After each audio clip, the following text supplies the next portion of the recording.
പണ്ട് കാലത്ത് വീട്ടിൽ ഉണക്കമീൻ വെച്ചൊരു ചമ്മന്തി ഉണ്ടാക്കിയിരുന്നു കേട്ടോ.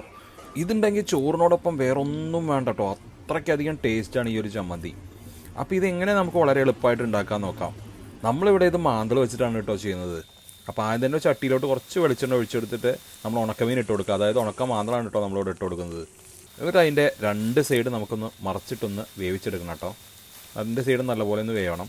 എന്നിട്ട് നമുക്ക് എടുത്ത് മാറ്റാം. എന്നിട്ട് നമുക്ക് അതേ എണ്ണയിൽ തന്നെ ഒരു 5-6 മുളക്, അതായത് ഉണക്കമുളകാണ് നമ്മൾ ഇട്ട് കൊടുക്കുന്നത്. അത് നല്ലപോലെ ഒന്ന് ഇളക്കി കൊടുക്കാം. ഒന്ന് ഇളക്കി കൊടുത്തതിന് ശേഷം നമ്മുടെ ഉണക്കമുളകിൻ്റെയൊക്കെ കളറൊക്കെ ഒന്ന് മാറി വരും. അപ്പോൾ ഒന്ന് മാറി വരുമ്പോൾ നമുക്ക് എടുത്ത് മാറ്റാം കേട്ടോ.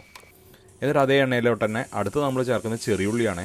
ചെറിയൊരു പിടി ചെറിയുള്ളി നമുക്ക് ചേർക്കാം. അത് ഇതേപോലെ ചതച്ചിട്ടാണ് നമ്മൾ ചേർക്കുന്നത്. എന്നിട്ട് അതും നല്ലപോലെ ഒന്ന് ഇളക്കി ഒന്ന് വഴറ്റിയെടുക്കണം. ഇപ്പോൾ ആ ചെറിയുള്ളിയുടെ കളറൊക്കെ മാറി വരുന്നുണ്ട്. അപ്പോൾ നമുക്ക് അതിൽ വെളിച്ചെണ്ണ കമ്മിയാണ് തന്നെ കുറച്ച് വെളിച്ചെണ്ണ ചേർത്ത് കൊടുത്തിട്ട് പിന്നെ അടുത്ത് നമ്മൾ ചേർക്കുന്നത് നാളികേരമാണ് കേട്ടോ. ചെറിയ നാളികേരം ഒരു 2 പിടി ചെറിയ നാളികേരം നമുക്ക് ഇട്ട് കൊടുക്കാം. എന്നിട്ട് അത് നല്ലപോലെ ഒന്ന് ഇളക്കി ഇതേപോലെ അതിൻ്റെ കളറൊക്കെ ഒന്ന് മാറി വരണം. ഇപ്പോൾ നമ്മളെ നാളികേരത്തിൻ്റെയൊക്കെ കളർ മാറി ഒരു ബ്രൗൺ കളറൊക്കെ ആയി വന്നിട്ടുണ്ട്. അടുത്ത് നമുക്ക് അതിലോട്ട് നമ്മളെ മെയിൻ ആയിട്ടുള്ള മാന്തളും ഉണക്കമുളക് കൂടി ചേർത്ത് കൊടുക്കുക. പിന്നെ നമ്മളിതിൽ ഒരു കഷ്ണം പുളി കൂടി ചേർക്കാനുണ്ട്, അതായത് വാളം പുളി. അത് നമ്മളിതിൽ കാണിക്കുന്നില്ല കേട്ടോ. എന്നിട്ട് അത് മിക്സിയിൽ നല്ലപോലെ അടിച്ചെടുക്കണം. ഇപ്പോൾ നമ്മുടെ ചമ്മന്തി റെഡി ആയിട്ടോ. ഏകദേശം ഇതേപോലെ ഒന്ന് അടിച്ചെടുത്താൽ മതി. നല്ലപോലെ പേസ്റ്റായിട്ടൊന്നും അടിച്ചെടുക്കണ്ട, വെള്ളം പോലെ. അപ്പോൾ അതിനത്ര ടേസ്റ്റ് ഉണ്ടാവില്ല.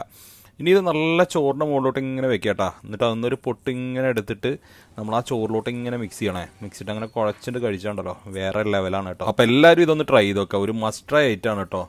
പിന്നെ വീഡിയോ ഇഷ്ടപ്പെട്ടാൽ ഒന്ന് ലൈക്ക് ചെയ്യുക. പിന്നെ ജസ്റ്റ് നമ്മളെ ഒന്ന് ഫോളോ ചെയ്യുക കേട്ടോ.